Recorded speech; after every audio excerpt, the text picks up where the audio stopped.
How's it going, everyone? Welcome back to the Fantasy Network. I am, of course, Jimmy Nuts, and today's a special day because we get to review an advanced reader copy of one of my favorite authors, and I'm pretty humbled that I received a copy and was able to read it, and that is Shadow of the Gods by John Gwynne.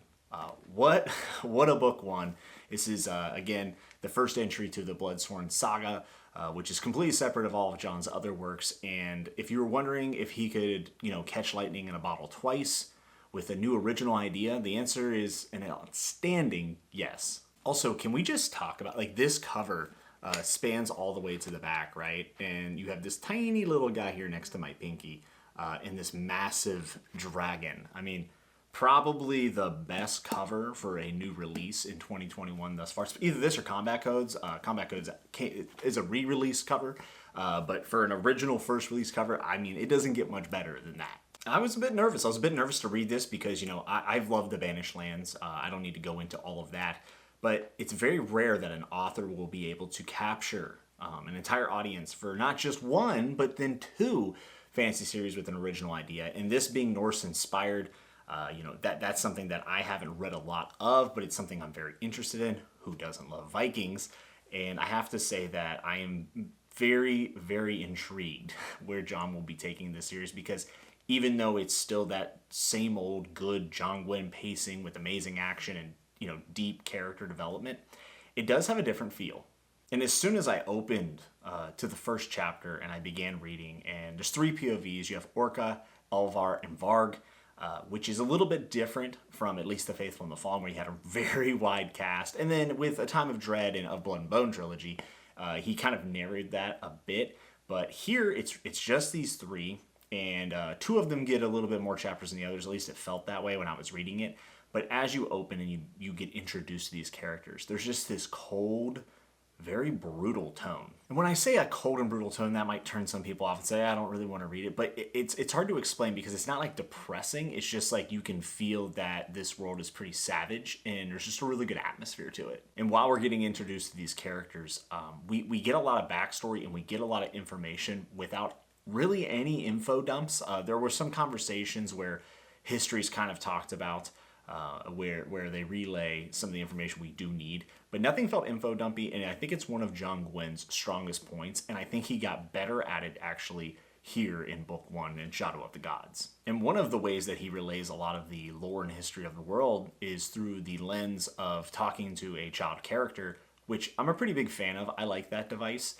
And when you're educating the child, they can ask kind of silly or what we consider simple questions that we as the reader also need to know. So you get it kind of like an explain like I'm 5 type feel, without it feeling insulting, since it is being explained to a child. And then you get to take away pieces of that information, those little nuggets, and then figure out more about the world, which is really cool. And speaking of the history and the lore and the world, it's really encompassing, and I think between the communication of characters, like I just talked about, and also through the traveling that happens with our POVs, we get a lot of backdrop, and we get a lot of the theme and the world building. And even if you're not super into Norse-inspired fantasy, or you're not a scholar, I'm certainly not, you'll be able to recognize some of the things that you maybe heard in school, or maybe you don't. Either way, it doesn't matter if you're super into the Norse themes or not. It's just interesting. The fact that there's an entire mountain range that's essentially the skeleton of a god is one of the most vivid pieces of imagery I've read,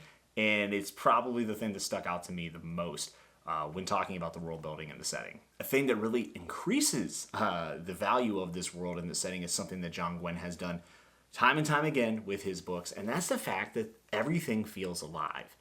And that goes all the way down to the wildlife. There are talking animals, which I've never been huge on. His Dark Materials, that was one thing that kind of hindered me from loving that show. I haven't read the book, but the show. Talking animals are super hit or miss. John Gwynne did it here and did it very well. I found myself getting into those characters and those animals. And it's just like Faithful and the Fallen, that kind of thing, where it just adds another dimension to the world. And it also makes it feel a lot more alive than your standard, this is a fantasy world, here's the ice region, here's the forest region, here's the south. It doesn't feel like that at all. It's a big breakaway from a lot of the other stuff I see in fantasy, even when it comes to the wildlife and the animal companions and such. I think they even have their own internal, external motivations, which is really cool. That's something that some people will skimp out on whenever they include an animal companion or have you any kind of wildlife. One of the things that John Gwynne has done is he's taken tropes that we're familiar with and things that we can resonate with from past entries in the fantasy genre, and then just makes them feel fresh, which is really nice.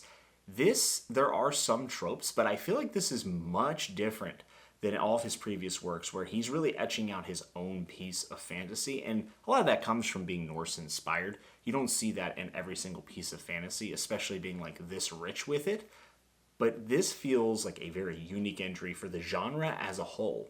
And I have to say, and this is weird for me to say, this is a better book than Malice and A Time of Dread, in my opinion. I think this is the best book one John Gwynne's ever wrote, and that's a pretty tall order, especially because A Time of Dread was so good.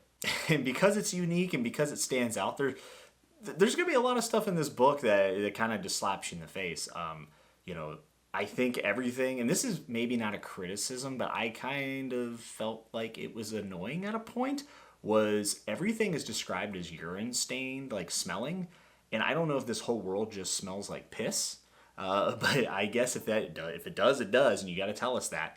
But it's just something that kept coming up, and I'm like, is there like going to be some sort of like urine tie-in in this story, or is this just to show us how, kind of savage a lot of the population is? And along with everything smelling like piss, there are very weird circumstances where anatomy of beasts might have an impact in a battle. I'm just saying troll testicles or something like that. Those are two words I never thought I would ever put together, especially in front of a camera, but here we are. Thanks, John Gwynne. I really appreciate it. But someone can really tell me, is everything smelling like urine something to do with like Norse history or something? Or is that just a detail that John really wanted to drive home? Because I felt like it was over and over, and it's like the only piece of the book that kind of bothered me. But again, I'm like nitpicking, but you'll see when you read it. It's a little strange. And I've talked about the three main POVs, but there's a lot of side characters that kind of accompany our characters as we move through the world. And it just feels very inspired. The whole story feels inspired and alive. And it's because of not only the setting, the world building, the history, the lore, the animals, but also the characters that fill around our main protagonist, right? And I think that Svik is how you say his name. The names are kind of hard to pronounce for someone that's as dumb as I am. But I think his name is Svik.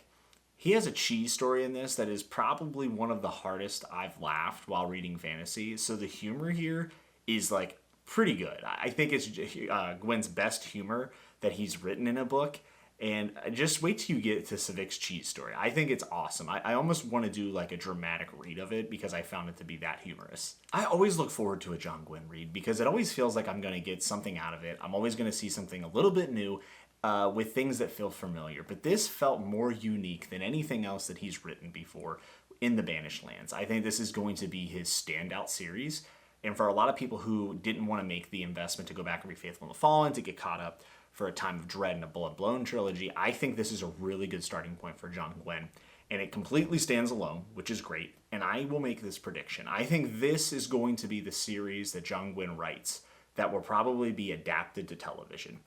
I just feel like people really like Vikings, and I think that this is a little bit less in the scale of like grandioso fantasy, where you wouldn't always have the comparisons to Lord of the Rings and Game of Thrones, and then the Wheel of Time show coming out. I think this is like a really good opportunity for John Gwynne's writing to finally be adapted for television or animation or whatever, because John Gwynne writes in a way that I think complements that very, very well. So someone should definitely pick this up. And I've only read book one, but with the ending of it, like you could just see a season one panning out as you read this book, and something's got to get adapted. I think this is unique enough and could stand out in its own niche of the genre, where viewers on a television service like Netflix or something could really get invested. So if I had to nitpick one thing other than the urine stain thing, I felt like Elvar and Varg's stories, while they are completely different, I felt like there was a little bit of crossover. I would get them a little mixed up because of how they were traveling through the story, and you'll see what I mean when you read it. I didn't feel like there was enough distinction between the two characters. I mean, obviously, one's a female, one's a male, whatever.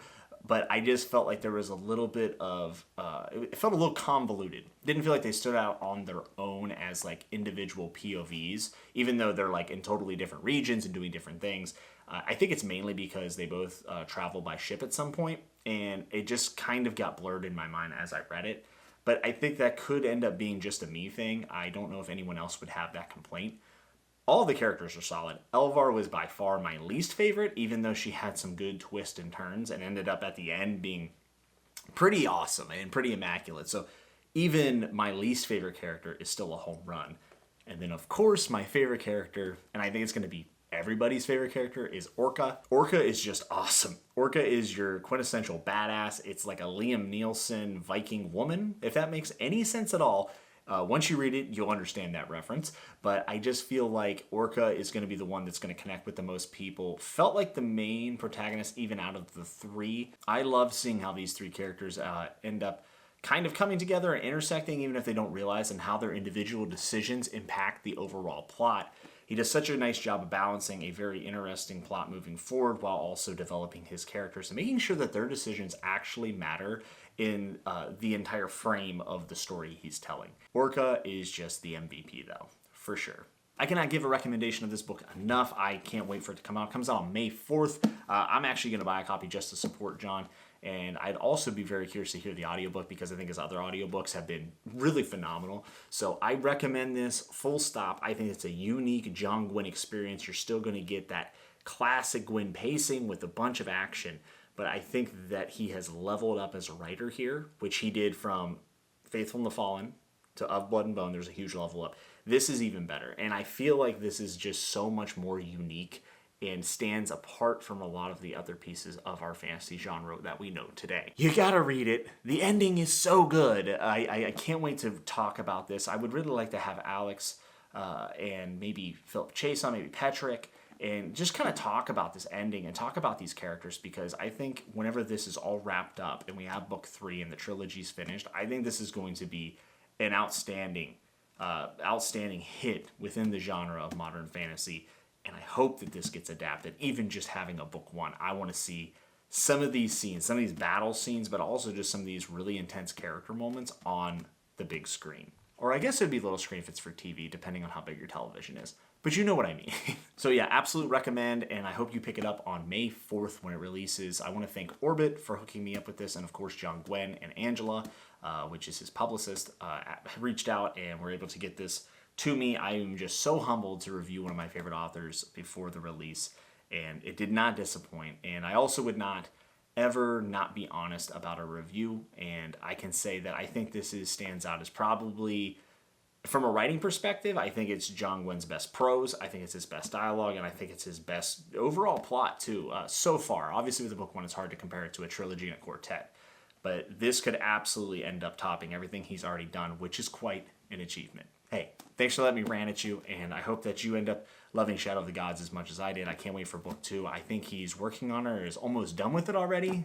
The man writes at a absolute ridiculous pace, which as a fan of his is a good thing. Thank you so much for tuning in. If you liked the video, go ahead and like, subscribe, turn on the bell for notifications. You know the drill. And get down in the comments. Let me know if you're going to be picking this up on day 1, have you read his other stuff, and what are you looking forward to most with a new story from John Gwynne? What muscles, literary muscles, would you like to see him flex with his ability to storytell?